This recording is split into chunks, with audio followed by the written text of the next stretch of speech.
Olá, eu sou o Madison Barreto, cofundador da Universidade da Libras. Este aqui é o meu sinal. E hoje eu estou aqui mais uma vez com a Luana. Tudo bem, Luana? Tudo bem. Qual o seu sinal?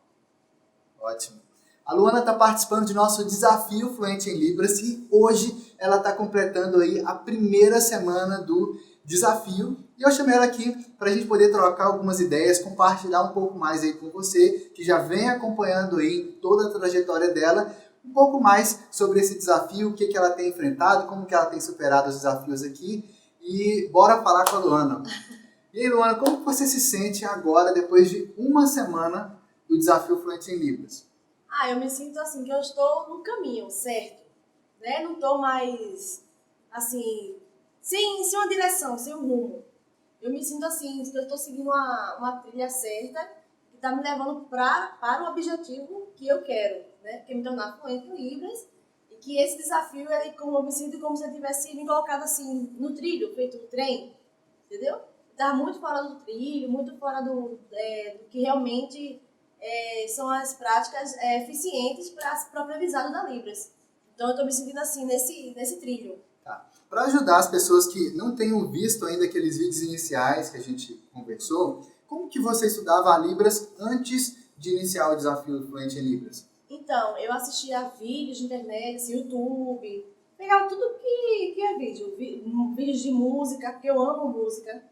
Então, eu ficava procurando como interpretar tal música, sobre os verbos em Libras, formas de cumprimentar, saudações, né? Era mais assim, coisas soltas, porque diálogo mesmo assim eu não conseguia ainda acompanhar. Eu estudava assim.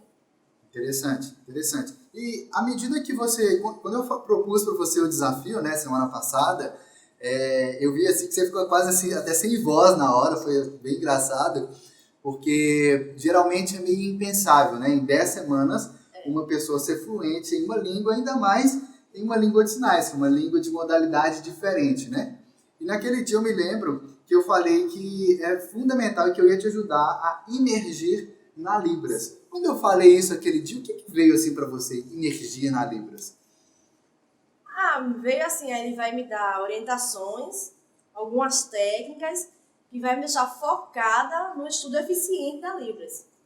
Eu vou imergir de fato em não teoria, mas tipo assim, em uma prática que vai me deixar rodeada assim de um universo da Libras. Entendeu? Onde eu vou mergulhar em coisas só Libras, mas assim, de forma correta. Entendi. Pensei isso. Tá. Isso quer dizer na prática que você ficou estudando Libras o dia todo? Não. Como que foi isso? Eu não tenho tempo de estudar o dia todo, porque eu sou casada, tenho um filho, trabalho, estudo, enfim, eu faço muitas coisas e não tenho tempo o dia todo para estudar. Então eu fui fazendo assim, as atividades diárias, né, que tem lá no curso, que você disponibiliza. Fui seguindo tudo passo a passo, né, porque se é um método, tem que ser seguido, né, passo a passo. E aí fui fazendo algumas atividades pela manhã, um negócio de uma horinha, meia horinha por dia. Às vezes à noite também. Quer dizer, à noite eu sempre faço. Antes de dormir, uma atividadezinha, que é muito boa, até relaxante também. Legal. E aí, pronto. E assim eu vou, durante o dia, faço 2 vezes ao dia atividade. E no meio do dia, quando dá assim, eu faço outras atividades também. Interessante. E como essas atividades que você faz? Porque assim, quando eu estava estudando Libras lá atrás, isso tem muito, muito tempo, eu assim, era desafiador para mim porque eu tinha que atravessar assim, a cidade de BH, era em BH que eu morava, em Minas, eu tinha que atravessar a cidade quase toda para poder chegar lá, eu estudava somente uma vez por semana lá no curso, eu usava uma apostila de Libras para poder estudar em casa. Esse daí foi o segundo curso de Libras que eu fiz. O primeiro foi de maneira parecida, não atravessava tanto a cidade, mas era uns bons 13 a 15 quilômetros da minha casa, pelo menos. Também era uma vez só por semana e eu também usava a apostila de Libras. Você está usando a apostila de Libras? Não. Agora, nesse método, não. Interessante Mas isso. eu já usei muito também. Ok. O que você acha que te ajudou mais? Antes, quando você usava apostilas de Libras, ou agora que você está estudando através de vídeos em Libras? Agora. Porque assim, a apostila a gente fica muito presa assim, ao sinal, uma palavra, ao sinal, uma palavra. Só que aquele sinal ele pode significar várias outras coisas. E aí, nos vídeos, eu venho vendo que o sinal que eu aprendi, que é, um exemplo, anotar, o sinal de anotar. Como que é o sinal de anotar? Sim. Aí, no vídeo, de repente, ele usa esse sinal em outros contextos, para outras coisas. E eu falei, ué, mas anotar não cabe aí. Então, eu vi que o sinal, ele é amplo, tem muitas outras coisas. Então, ficar preso na apostila não foi bom. Interessante. E outra coisa interessante que tinha na minha época era que, além de eu atravessar meio mundo para poder chegar no curso, eu chegava lá, os outros colegas, o professor sempre animado, sempre bem disposto, querendo ensinar, querendo compartilhar com a gente. Porém, eu percebia que tanto eu quanto os outros colegas tinham algumas dificuldades e determinadas atividades pareciam, na verdade, que não fazia sentido ou eram atividades chatas. Que eu tinha que ficar, tipo assim, eu queria decorar um sinal, eu tinha que ficar repetindo aquele sinal ali milhares e milhares de vezes até furar minha cabeça, até furar minha testa praticamente, né? Tem esse sinal aqui que é para memorização, eu acho que eu tinha que ficar fazendo assim, sabe? Eu batia tanto até furar, por exemplo, minha testa. Como que foi essa semana com você com relação às atividades que você fez? Foi legal as atividades? Você se divertiu no processo? Como foi para você isso? Sim, foi muito bom. Foi assim, uma descoberta. Porque é uma forma gostosa de aprender Libras, divertida, sem muita aquela pressão de ter que decorar os sinais, decorar a palavra, o sinal. Então, assim, foi leve.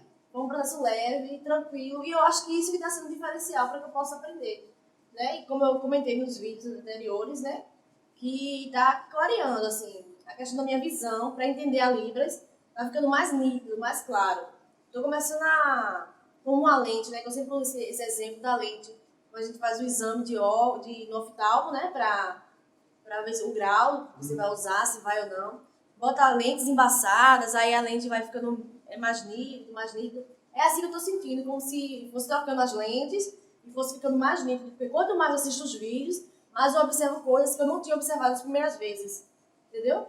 Aí, a primeira vez que eu vi esse vídeo, eu não vi esse detalhe. Agora eu sei o que ele está fazendo. Quando eu assisto de novo, então assim, a repetição de estar sempre assistindo aqueles vídeos e outros tantos lá, tá me ajudando muito. Interessante, interessante. Tá, você falou aí sobre essa questão de estar clareando a sua mente. Você teve alguma experiência, assim, no seu dia a dia, não no momento que você estava estudando, mas no seu dia a dia, talvez em casa, ou no trânsito, a caminho do trabalho, enfim, em que você falou assim, cara, tem alguma coisa diferente acontecendo aqui, que... Você conseguiu perceber alguma coisa assim esses dias? Sim, percebi. Ainda sobre a questão da visão, né? Quando eu venho para o trabalho, eu vim observando assim o caminho, né? Os carros passando, a pista, as curvas. E assim eu comecei a pensar como seria isso na Libras, para descrever aquilo ali em Libras. Então eu percebi que a Libras são também assim sinais, né? Mas são coisas assim que são feitas no ar, no espaço, que você, tipo um desenho mesmo, que se você parar para focar, você vai entender. Você vai ver que eles estão colocando, tipo assim, em imagens o que eles querem falar. Entendeu? Então eu observo assim, como se eu estivesse entendendo aquelas imagens. Montando o quebra-cabeça daquelas imagens ali e entendendo o contexto que eles querem falar. Talvez você está vendo a gente, você não sabe Libras ainda. O que a Luana fez aqui agora, que ela descreveu, não são sinais da Libras, mas também não são gestos. Enquanto ela está recobrando as memórias dela, ela está fazendo exatamente o tipo de descrição, algumas vezes certinho, de como eu deveria fazer para descrever, por exemplo, uma rua sinuosa, a ideia do quebra-cabeça, né? Quando você tem as peças quebra-cabeça, você vai montando assim as peças. Então, como isso está vindo na frente dos olhos dela, na mente dela, ela está montando as coisas assim na frente. E isso assim, é muito interessante, porque você percebe que esse processo de imersão que ela está agora, através do Desafio Fluente em Libras, tem permitido com que o cérebro dela faça as conexões entre aquele conhecimento que ela está adquirindo agora, os conhecimentos que ela já tinha e mais ainda, observando esses detalhes aí do dia a dia. Teve alguma cena assim curiosa com você, talvez em casa, ou alguma coisa assim que de repente você viu, você já estava, sei lá, fazendo um sinal, falando em Libras com a pessoa, talvez até, tipo assim, a pessoa nem surda não era um ouvinte, de repente você estava... Sim, um exemplo. Eu não lembro qual foi o dia, mas fui falar alguma coisa para uma pessoa que era ouvinte Não, só uma pessoa que eu encontrei, perguntou a informação. Eu não lembro qual foi o sinal, mas aí eu fui falar, não lembro o que foi, mas eu fui falar alguma coisa e na hora eu fiz o sinal. A pessoa não entendeu nada, né? Nem percebeu, talvez nem se ligou. Mas assim, eu que pensei assim, meu Deus, eu fui falar, oralizei com ele, fiz uma pergunta e aí eu fiz o sinal. Entendeu? Você fez o sinal enquanto você estava falando em português ou você fez o sinal, só o sinal sozinho? Não, na hora que eu fui falar em português. Tipo assim, eu fui falar, por exemplo, fui perguntar uma coisa pra ele, aí eu, por exemplo, fiz assim, mas eu falando, mas tipo, como você foi questionar alguma coisa, perguntar, entendeu? Mas eu sim, tipo assim, outros vídeos mesmo que eu tava gravando em casa com o pessoal, a minha mão, não sei se eu não percebeu, mas tipo assim, quando eu vou falar, por exemplo, às vezes eu tento fazer... Puxa a configuração de mão do sinal de exemplo. Aí eu seguro um pouco, entendeu? E tem acontecido isso, assim, eu vou falar uma coisa, por exemplo, eu seguro assim, porque eu mexo muito as mãos, mas de automático. E aí, só que agora eu fico mexendo, e quando vem a palavra, eu lembro do sinal. Entendeu? Tem acontecido assim. Interessante. Teve algumas atividades que a Luana fez também que envolviam música. Como que foram essas atividades para você? Maravilhoso, porque eu gosto muito de música, muito mesmo. E eu sempre até comentei aqui que eu quero muito chegar ao nível de interpretar músicas, louvores, que eu amo muito mesmo. E aí, tudo que tem sons, músicas, pra mim é super suave, é muito bom. E foi maravilhoso, assim, porque na música, né, a pessoa lá fazendo, eu assisti um vídeo de um próprio surdo cantando, né, em Libras, lógico. É uma música muito popular brasileira, muito bonita. E aí ele parecia um ouvinte, porque ele fazia tudo no ritmozinho da música e tal. Só que, assim, tinha coisas que ele fazia que eu digo, faz muito mais sentido do que como eu já vi outros vídeos, a pessoa fazendo tipo português sinalizado. Em outros vídeos que eu vi na internet, tudo. E ele fazendo assim a música e tudo, tinha tudo a ver com o que estava sendo cantado, mas no contexto da Libras, eu acho que para o surdo, e para mim que estou aprendendo agora, né, a forma correta, fez muito mais sentido. A essência da música, entendeu? Interessante. Essa questão do português sinalizado, muitas vezes as pessoas nem sabem que estão usando português sinalizado. O que é o português sinalizado? É quando você fala em Libras, mas em vez de você usar a estrutura gramatical, a linguística da própria língua de sinais, você usa a estrutura gramatical da língua portuguesa. Tem várias formas como isso acontece. Por exemplo, às vezes a pessoa vai falando e vai sinalizando ao mesmo tempo e acha que isso aí tudo está fazendo certinho. Se você voltar, por exemplo, o vídeo um pouquinho aí, tirar o áudio e ver somente minha sinalização, você vai perceber que não tem expressão facial direito, que os sinais estão feitos meio soltos no ar. Ou seja, não estou usando a estrutura da língua de sinais. Eu estou usando a estrutura da língua portuguesa. E tem um detalhe que é o seguinte, geralmente quando você faz essa prática aí, que é chamada de bimodalismo, ou seja, falar em dois modos ao mesmo tempo, geralmente você não fala nem em português e nem a Libras direito. E isso aí prejudica muito a aquisição da língua de sinais.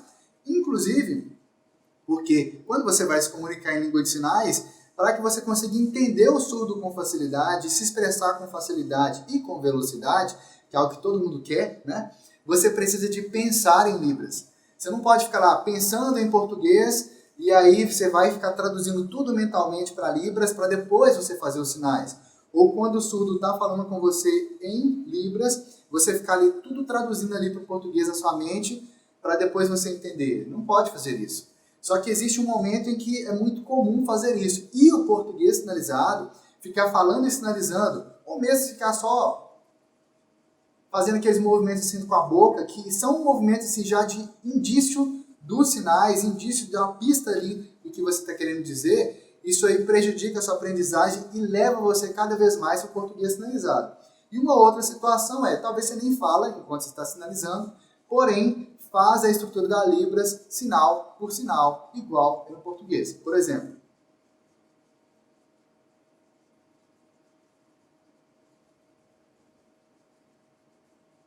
ou seja, ou melhor, a que eu já fiz em Libras, já estou tão acostumado a falar só em Libras, tenta fazer o português sinalizado de novo.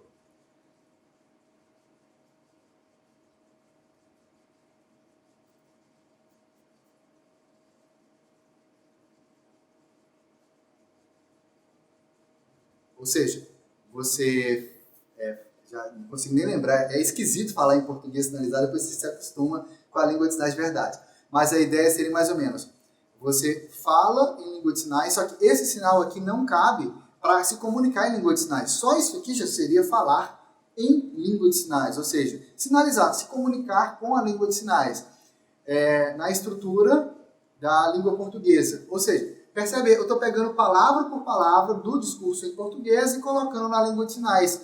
Isso às vezes pode até fazer sentido para algumas pessoas, alguns surdos podem até te entender, porém, na experiência que a gente tem com a língua de sinais, observando os mais variados contextos, tanto aqui em Salvador, quanto em Belo Horizonte, quanto em várias outras cidades e estados que nós já fomos, inclusive minha esposa é surda, eu percebi que se você fica fazendo uso dessa gramática da língua portuguesa, ao invés de fazer uso de gramática da língua de sinais, o que acontece é que cada vez mais você vai se afastando daquilo que é o ideal na língua de sinais, vamos chamar assim, que é justamente a visualidade que a Luana tem descrito aqui. Como que foi essa questão das músicas com relação à visualidade? Porque assim, a música tem uma métrica, ela tem um tempo para ela acontecer, no caso de uma música traduzida, como era aquela que você estava vendo, e assim, não dá para você ficar firulando demais a música, né? Colocando sinais demais, colocando coisas demais. Tem gente que acha que não tem como nem você fazer classificadores, ou seja, descrever visualmente uma cena enquanto está na música, só pode usar sinais, e a cada palavra que você vai ouvindo, você tem que fazer nos sinais. Como que foi essa sua percepção da música?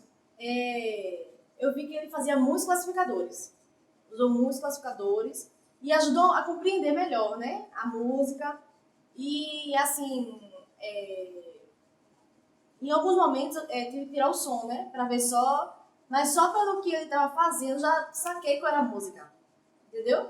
Então, assim, foi muito bom, porque foi muito, assim, não ficou com essas invenções de colocar muitos sinais, enfeitar a música, assim, né?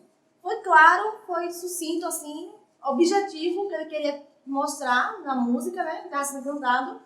E, claro, sem atropelar as coisas, sem fazer muito malabarismo na língua. Foi claro. Interessante. Eu percebi melhor. E quando a gente está falando de música, a gente tem que pensar também em rima, em ritmo, e tanto de coisas assim. Você sentiu ritmo e rima? Como foi isso?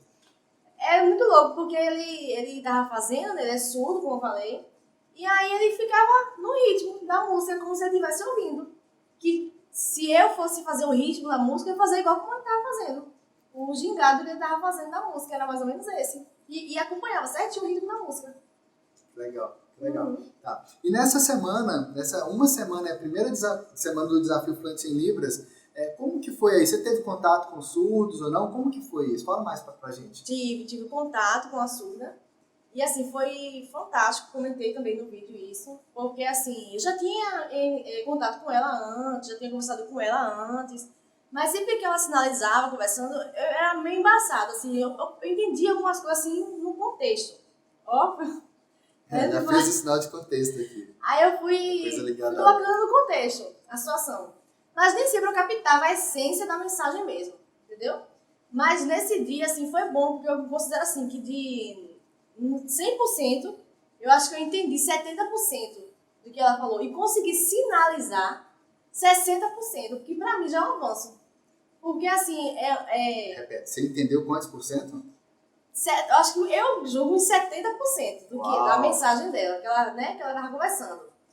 E consegui sinalizar, eu acho que 60%, porque a minha dificuldade ainda é a sinalização. Mas como eu venho praticando esses exercícios, que eu tenho também sinalizar, que eu tenho que praticar, que eu tenho que exercer, então tá me ajudando muito, né? A minha coordenação motora parece que tá ficando adequada para sinalizar em Libras, que ficava muito, sabe, assim, parece que um imã, a mão batia, assim, não caminhava junto a Libras com o meu pensamento, entendeu? Porque eu acho que eu me esforçava para não fazer o português sinalizado, pensar em português, e aí tentar não fazer o português sinalizado e abandonar tudo. Tá. Interessante isso. E eu fiquei sabendo que você chegou até a acompanhar uma amiga sua ao médico. Surda? Como assim? Já uma semana você já está acompanhando a gente ao médico? Foi uma adrenalina, né? Porque eu não sabia. E aí ela chegou para mim e perguntou se eu topava em acompanhá-la ao médico. E eu topei, né? Mas assim, na hora eu topei. Mas depois que eu pensei assim, meu Deus, Eu vou ter que interpretar lá como que será que vai ser isso e tudo. E aí, fui. Uhum. Eu acho que deu pra transmitir, assim, né? Na hora, assim, que ela queria conversar com o médico, ela sinalizava pra mim e tal, e eu ia entendendo, assim, o que ela tava querendo falar, pelo contexto. Eu demorava mais um pouquinho pra poder falar, pra entender, né? Juntar tudo. E aí eu falava pra ele, e quando ele queria falar pra ela, aí que foi o desafio, porque eu tinha que não usar o português sinalizado, né? Que ela não ia entender. E aí eu tive que colocar tudo no contexto, né? Eu usei os sinais que eu já sabia, assim, e tentei passar de forma, eu acho que foi eficiente, porque ela entendeu o que eu quis dizer, e ele também entendeu o que ela quis dizer, assim, pelo menos resumidamente, né? Entendeu? E aí eu acho que deu certo. Assim, Interessante isso. vamos ver. Um detalhe interessante aqui é o seguinte, a Luana está participando do desafio fluente em Libras, não é o desafio intérprete de Libras, é o desafio fluente em Libras. E tudo que ela tem estudado, tudo que ela tem refletido aqui sobre a língua de sinais, a partir dos conteúdos que a gente tem disponibilizado para ela, são conteúdos que ajudam ela nesse passo de ser fluente em Libras, ou seja, se comunicar muito bem em Libras, ou seja, conseguir falar o que quer falar em Libras muito bem, com facilidade, sem ficar pensando em português, pensando diretamente em Libras e visualmente, como os surdos fazem, e também, quando o surdo falar com ela em língua de sinais, ela entender o surdo em língua de sinais, não ficar com essa tradução mental aí, enfim, ficar aquela interação gostosa em língua de sinais, que se você já é fluente, você já deve ter experimentado, e se você ainda não experimentou isso, enfim, é algo assim que é muito difícil a gente descrever, você precisa experimentar aí a fluência na Libras também, para você sentir aí como que é essa adrenalina gostosa que a Luana já tem experimentado aqui. E eu quis fazer essa pergunta, porque eu fiquei sabendo disso, e assim, é inusitado. Com uma semana de desafio fluente em Libras, você já se sentia assim, segura de estar ali, não só se comunicando com o surdo, mas servindo também de ponte aí. Tem mais alguma coisa que você queira compartilhar, alguma dica que você queira dar para as pessoas? Que não desistam, né? Que é um desafio. Aprender Libras, como qualquer outro idioma, existem seus desafios. Às vezes dá desânimo, porque você acha que você não vai conseguir. Mas que as pessoas perseverem, né? Persistam nesse objetivo, que vai dar certo. Cumpra, né, todos os métodos, assim, certinho, ao pé da letra. Tudo que é o método, né? Assim, as etapas desse método. E que, assim, ontem eu me senti, assim, importante porque eu pude ajudar uma pessoa. Então, que as pessoas tenham essa consciência da Libras para ajudar o próximo, para ajudar a comunidade surda, né? Não porque é legal, que é bonitinho falar em Libras, porque eu sei. Não, mas que tem um objetivo mesmo de ajuda. Que tem um objetivo, assim, de fazer o bem ao seu próximo. E ontem eu me senti nesse papel. Quando a gente fala de fazer o bem, quando a gente fala de ajudar o outro, muita gente pensa apenas em trabalho voluntário. Só que o trabalho voluntário ele não exclui a possibilidade de você ser profissional na área, como é um objetivo, por exemplo, que a Luana tem, que ela já tinha falado, né, na nossa entrevista inicial. Uma coisa não anula a outra, muito pelo contrário, você pode trabalhar profissionalmente na área, até mesmo porque você vai investir, você vai fazer cursos, você vai aprender, e você pode também trabalhar voluntariamente. E voluntariamente, às vezes, é com um amigo, às vezes é numa instituição de surdos, às vezes num espaço religioso, por exemplo, em que você pode contribuir com os outros surdos, contribuir com as outras pessoas, com a sua prática, com a sua vivência na Libras. Bom, a gente vai ficando por aqui. Amanhã, então, começa um novo dia, uma nova semana, um novo ciclo de estudos aqui para a Luana, e você vai acompanhando aí nas mídias sociais, e fica atento aí para você atender, para você perceber cada detalhe aí, captando as dicas aí que a Luana tem compartilhado com você e que eu vou compartilhar também. Tchau, tchau.